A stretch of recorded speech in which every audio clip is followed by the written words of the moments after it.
ಯತೀಂದ್ರ ಸಿದ್ದರಾಮಯ್ಯ ಅವರು ಕೊಟ್ಟಂತ ಹೇಳಿಕೆ ದೊಡ್ಡ ಮಟ್ಟದಲ್ಲಿ ಚರ್ಚೆ ಆಗ್ತಾ ಇದೆ. ಯಾವ ಅರ್ಥದಲ್ಲಿ ಹೇಳಿದ್ದಾರೆ ಅರ್ಥ ಮಾಡ್ಕೊಳ್ಳಿ. ಎಸ್ಸಿ ಎಸ್ಟಿ ಜನಾಂಗದ ವಿಚಾರವನ್ನ ಶುರು ಮಾಡ್ತಿದ್ದಾರೆ.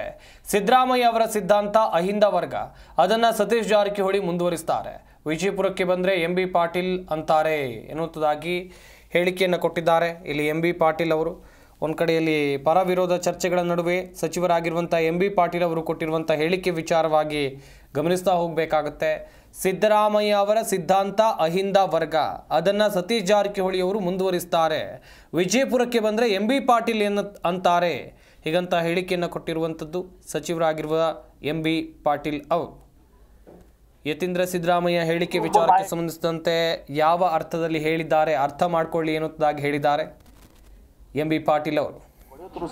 ಸಾಮಾಜಿಕವಾಗಿ ಹೇಳಿದ್ದೇನೆ, ಅದನ್ನು ನಿನ್ನೆ ನಾನು ಹೇಳಿದ್ದೇನೆ, ಪದೇ ಪದೇ ನಾನು ಹೇಳಕ್ಕೆ ಬಯಸಲ್ಲ. ಅವರು ಯಾವ ಅರ್ಥದಲ್ಲಿ ಹೇಳಿದ್ದಾರೆ ಅರ್ಥ ಮಾಡ್ಕೊಳ್ಳಿ. ಇವತ್ತು ಸಾಮಾಜಿಕವಾಗಿ ಸತೀಶ್ ಜಾರಕಿಹೊಳಿ ಕೂಡ ಏನು ಎಸ್ಸಿ ಎಸ್ಟಿ ಜನಾಂಗ, ಹಿಂದುಳಿದವ್ರ ಜನಾಂಗ ಸಲುವಾಗಿ ಇವತ್ತು ಶುರು ಮಾಡ್ತಾ ಇದ್ದಾರೆ. ಬೆಳಗಾವಿಗೆ ಹೋದಾಗ ಯತೀಂದ್ರ ಅವರು ಇವತ್ತು ಸಿದ್ದರಾಮಯ್ಯನವರ ಏನು ಸಿದ್ಧಾಂತ ಇದೆ ಅಹಿಂದ ವರ್ಗದ ಇದನ್ನು ಅದನ್ನು ಸತೀಶ್ ಜಾರಕಿಹೊಳಿ ಕೂಡ ಮುಂದುವರಿಸ್ತಾ ಇದ್ದಾರೆ. ಅದು ಒಬ್ಬರು ನಾಯಕರು ಅನ್ನೋ ಒಂದು ದೃಷ್ಟಿಯಲ್ಲಿ ಹೇಳಿದ್ದಾರೆ. ಏನೇ ಹೇಳಿದ್ದೇನೆ, ಅದನ್ನು ನಿನ್ನೆ ನಾನು ಹೇಳಿದ್ದೇನೆ, ಪದೇ ಪದೇ ನಾನು ಹೇಳಕ್ಕೆ ಬಯಸಲ್ಲ. ಅವರು ಯಾವ ಅರ್ಥದಲ್ಲಿ ಹೇಳಿದ್ದಾರೆ ಅರ್ಥ ಮಾಡ್ಕೊಳ್ಳಿ. ಇವತ್ತು ಸಾಮಾಜಿಕವಾಗಿ ಸತೀಶ್ ಜಾರಕಿಹೊಳಿ ಕೂಡ ಏನು ಎಸ್ಸಿ ಎಸ್ಟಿ ಜನಾಂಗ, ಹಿಂದುಳಿದವ್ರ ಜನಾಂಗ ಸಲುವಾಗಿ ಇವತ್ತು ಶುರು ಮಾಡ್ತಾ ಇದ್ದಾರೆ. ಬೆಳಗಾವಿಗೆ ಹೋದಾಗ ಯತೀಂದ್ರ ಅವರು ಇವತ್ತು ಸಿದ್ದರಾಮಯ್ಯನವರ ಏನು ಸಿದ್ಧಾಂತ ಇದೆ ಅಹಿಂದ ವರ್ಗದ ಇದನ್ನು ಅದನ್ನು ಸತೀಶ್ ಜಾರಕಿಹೊಳಿ ಕೂಡ ಮುಂದುವರಿಸ್ತಾ ಇದ್ದಾರೆ. ಅದು ಒಬ್ಬರು ನಾಯಕರು ಅನ್ನೋ ಒಂದು ದೃಷ್ಟಿಯಲ್ಲಿ ಹೇಳಿದ್ದಾರೆ.